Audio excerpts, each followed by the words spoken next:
মেয়েটার কথাবার্তা বেশি একটা ভালো লাগলো না আমার কাছে। আমার কাছে লাগে নাই। হ্যাঁ,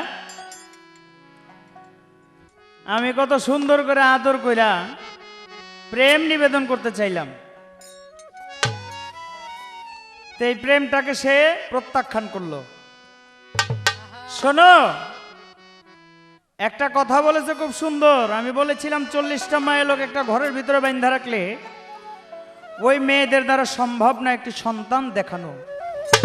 ওই 40টা মেয়েদের সাথে একটি পুরুষ যদি দেওয়া হয়, 40টা মেয়ের ঘরেই পুরুষ সন্তান দেখাইতে পারবে। এখন সে আমাকে ঢোলের কথা বইলা বলতেছে এটার ভিতর দিয়ে পারলে একটা সন্তান দেখাও। শোনো, আমি বলি,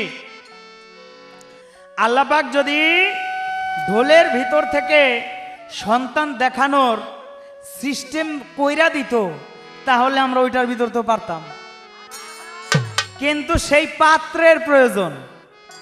পাত্রটা তোমাদেরকে, আমাদের জন্যই তোমাদেরকে সৃষ্টি করছে। একটা গুদাম মালিক ভাড়া নিল 2 মাসের জন্য। গুদামটা ভাড়া নিছে, গুদামে মাল রাখবো। মাল রাখতে রাখতে গুদামের রং টং উঠটা গুদাম একবারে সেরাবার হয়ে গেছে গা। এলাই গুদাম ভাল লাগে না, আর এক গুদামে নিয়া নতুন কই গুদাম আছে এই গুদামে নিয়ে মাল রাখুন। তোমরা নারী জাতি একটার পরে 2টা সন্তান হইলে খবর থাকে না। তোমাদের যে ভিতরে যে পাত্র, যে ভাণ্ডটা, এই ভাণ্ডটাই তো সৃষ্টি করেছে আমাদের জন্য, আমাদের আরাম আয়েশের জন্য, আমাদের সেবার জন্য তোমাদের সৃষ্টি। পুরুষের নারীদের কোনো অলিত্ব নাই। একটা কথা বলছে, কয় পীর হইল গিয়া ঘরের স্ত্রী বলে না। এই কথা বলা তোমার জঘন্য অন্যায়, গুনাহ হয়ে গেছে। কেমনে? আল্লাহ পাক নারীদের কোনো অলিত্ব দান করেন নাই, নারীদের কোনো বেলায়েতি বস্তু দান করেন নাই, নারীদের কোনো নবুয়তি দান করেন নাই। যত নবুয়তি, যত বেলায়েতি, যত অলিত্য বস্তু সম্পূর্ণ আমাদের পুরুষদের দান করেছে। নারীদের কর্মই হলো শুধু স্বামী বাজার করে যখন ঘরে যাবে, ঘরে যাওয়ার পরে ওই নারী স্বামীর ঘাম পোছায়া দিবে নিজের আঁচল দিয়ে, পরবর্তীতে পাও ধোয়ায়া অজু করায়া পাও মোছায়া দিবে নিজের মাথার চুল দিয়া। তার নগদ প্রমাণ কিভাবে? রাবেয়ার একটা ঘটনা তুমি বললা। এই রাবেয়া হাসান বসরির জন্য যে কত পাগল ছিল। মা ফাতেমা রাসূলকে জিজ্ঞাসা করে, বাবা আমার আগে কি কেউ বেহেশতে যাবে? বলে হ্যাঁ, তোমারও আগে একটা মেয়ে যাবে। সে কে? তার নাম রাবেয়া। বলে তাই? বলে হ্যাঁ। বলে সে থাকে কোথায়? বলে অমুক জায়গায়। আমার মা ফাতেমা হাসান এবং হোসেনকে নিয়ে চলে গেল রাবেয়ার বাড়িতে। রাবেয়া দূর হইতে হাসান হোসেনকে দেখে মা ফাতেমাকে বলে, মাগো জননী, আপনি আপনার 2 পুত্রকে রেখে তারপরে আপনি একা আসেন, কারণ আমার স্বামীর হুকুম ভিন পুরুষের সাথে দেখা করা নিষেধ। মা ফাতেমা একা চলে গেল। দেখে একটা চকির মধ্যে একটা লোটার মধ্যে গরম পানি, একটা লোটার মধ্যে ঠান্ডা পানি, একটা গামছা বা তোয়ালে, একটা রশি আর একটা লাঠি। মা ফাতেমা জিজ্ঞাসা করে, এগুলি কার জন্য? বলে আমার স্বামীর জন্য। বলে কেন? বলে আমার স্বামী যখন কাজ করে, কর্ম করে জঙ্গল থেকে কাঠ কেটে আসবে, তার গায়ের ঘাম পুষিয়ে তাকে এই জলচকিতে বসিয়ে আমি নিজের হাতে গোসল করায়া, খাওন দাওন করায়া, হাত পা টিপে ঘুম লওয়াবো। বলে বুঝলাম। এই রশি আর লাঠি রাখছো কেন? কয় কেন, আপনি কি স্বামীর কর্ম করেন না? বলে আমি তো জানি না, আপনি বলেন। বলে আমি আমার এই কর্মের মধ্যে যদি কোনো ভুল হয়ে যায়, আমাকে আমাকে মারার জন্য, আমাকে সাবধান করার জন্য স্বামী রশি পাবে কোথায়? তাই রশি আমি আগেই জোগাড় করে রেখেছি। রশি দিয়ে আমার হাত পা বেঁধে আমাকে যে মারবে, সেই মারার হাত দিয়ে মারলে তার হাতে ব্যথা পাইতে পারে, বিধায় আমি লাঠি রেখেছি। লাঠি খুঁজবে কোথায়? এই লাঠি দিয়ে আমাকে আঘাত করবে। সেইটাও নারী আর তুমিও একটা নারী। অতএব ওই নারী কর্ম করেছে মা ফাতেমা দেখে বাড়িতে এসে হযরত আলী ঘোড়া হইতে যখন নামলো, ঘোড়া হইতে নামার সাথে সাথে হযরত আলীকে পাও ধুয়ে অজু করিয়ে আমার মা ফাতেমা নিজের মাথার কেশ বা চুল দিয়ে পাও মুছিয়ে ঘরে নিয়ে গেল। হযরত আলী মনে মনে চিন্তা করলো, এই কর্ম আমার বিবি কোথা হইতে শিখলো। সঙ্গে সঙ্গে হযরত আলী নামাজ পড়ে আল্লাহর দরবারে হাত তুলে দোয়া করে, আল্লাহ তুমি আমার বিবিকে যার কাছ থেকে কর্ম শিখেছে, আমি গুনাহগার বান্দা হিসেবে, নবীর উম্মত হিসেবে আপনার কাছে আমি এই দোয়া কামনা করছি, তাকে আপনি বিনা হিসেবে বেহেশতে পদার্পণ করেন। হযরত আলীর দোয়ার বরকতে রাবেয়া বসরি জান্নাতবাসী হয়ে গেল, আর স্বামীর কর্মের বিনিময়ে। অতএব যতই তাল বাহানা করো, কোনো তাল বাহানায় কাজ হবে না। স্বামীর হুকুম ছাড়া ওই জায়গায় সারা রাত বয়ে থাকবি। স্বামীর হুকুম স্ত্রীর কাছে ফরজ বলে গণ্য, শুধু ফরজে কেফায়া না, ফরজে আইন। অতএব এটা হলো হাদিস।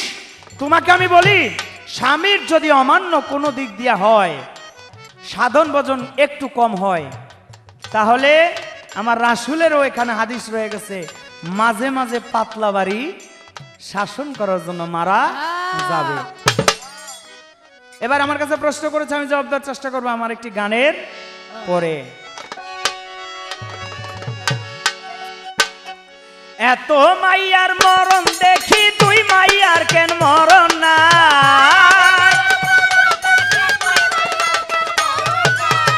এত মাইয়ার মরণ দেখি, তুই দাসকির কেন মরণ নাই? শুনলো মাইয়া না কাটি তোর শরম নাই, শরম নাই। শুনলো মাইয়া না কাটি তোর শরম নাই।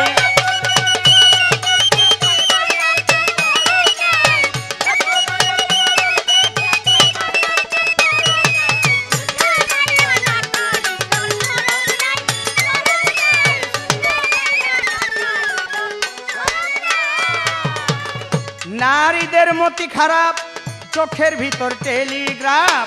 হাসানকে খাওয়াইলো শরাব, দুষ্ট মাইয়া দেখতে পাই। হাসানকে খাওয়াইলো শরাব,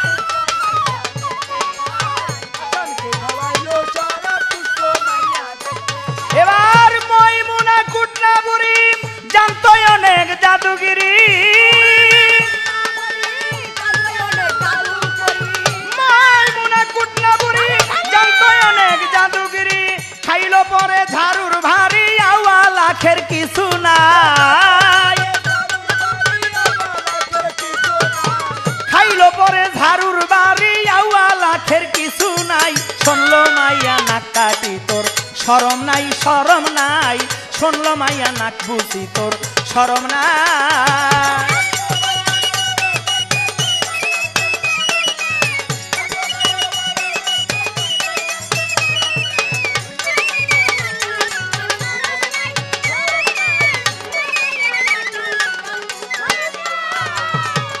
নারীদের নাইকা ডর, চিনে নাই আপন পর। মামি করে ভাইগনার গর, প্রেমে বড় মক্ত খোর।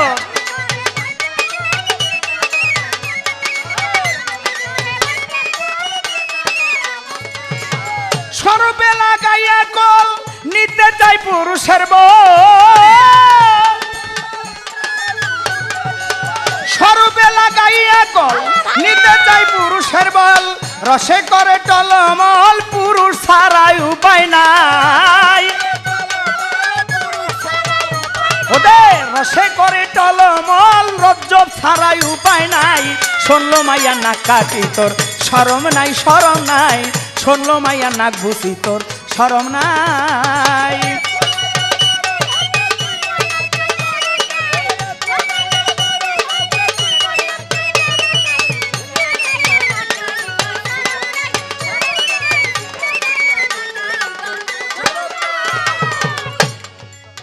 নীরবতা পালন করেন, পায়ে ধরে জানাই ধন্যবাদ, ধন্যবাদ আমি তাহারে জানাই। বড় পীরের এক ভক্ত তোমারে দেই কইয়া, সানায়ন নাম ছিল তার, তুমি লও বুঝিয়া, আর খ্রিস্টান ধর্মে যাইতেছিল অনুরাগী হইয়া। কে? সানায়ন এক বাদশার মেয়েকে দেখে পাগল হয়ে খ্রিস্টান ছিল, তাকে বিয়ে করতে চায়।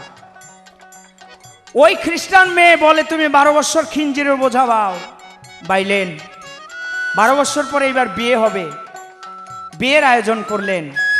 বিয়ের আয়োজনের মধ্যে ওই নারীর নামটা বলল, সানায়ন আমার নামটা তোমার কপালের মধ্যে লেখো। কপালের মধ্যে লিখলেন। কপালের মধ্যে লেখার পরে বললেন এবার তুমি শুয়োরের মাংস খাও। যখন শুয়োরের মাংস খাইতে গেল, আমার বড় পীর জোহর ফজরের ওয়াক্তের নামাজের অজু করতেছিল, ওই পানি ধরে ফিকে মারলো। সঙ্গে সঙ্গে সানায়নের গায়ের মধ্যে ওই অজুর পানি পড়ে সে চেতন হয়ে গেল। হ্যাঁ আল্লাহ, আমি কি করতেছিলাম? আমি বিধর্মে চলে যাচ্ছি।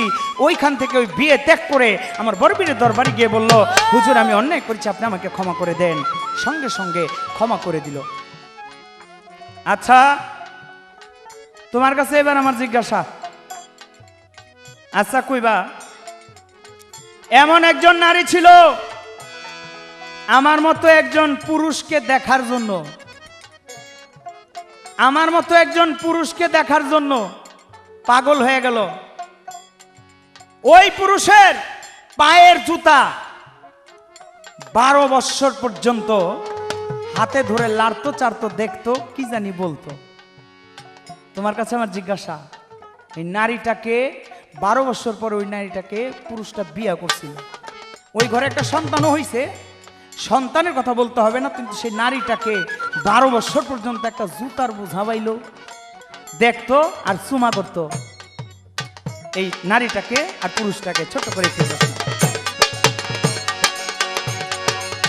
এত মায়ার মরণ দেখি তুই মায়ার কেন মরণ নাই,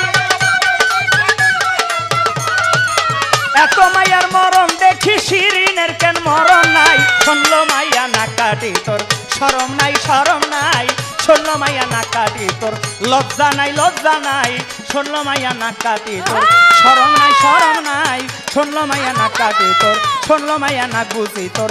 শুনলো মাইয়া গাল কাটি তোর, শুনলো মাইয়া গাল বেশি তোর। শুনলো মাইয়া ডাসকি রে তোর শরম নাই।